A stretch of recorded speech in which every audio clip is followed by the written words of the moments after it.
Welcome back to our channel. So today in this video we are going to discuss about how to generate AI videos from text using Pika Labs. So without wasting much of our time, let's get straight into the video. So if you want to generate AI videos from text using Pika Labs, then all you gotta do is simply go to Pika Labs. Once you're in your Pika Labs, you need to simply tap it on.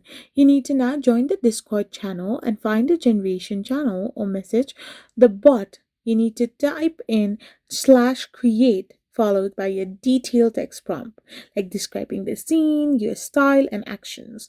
After this, you need to add parameters like AR for aspect ratio and press enter to get a short video, often needing refinement for cinematic results. So if you're gonna do this, then you can generate AI videos from text using Pika Labs. I hope you found this video helpful, so don't forget to hit that subscribe button and do give us a thumbs up. We will be back again with more informative videos. Thank you for watching and stay tuned for our next video.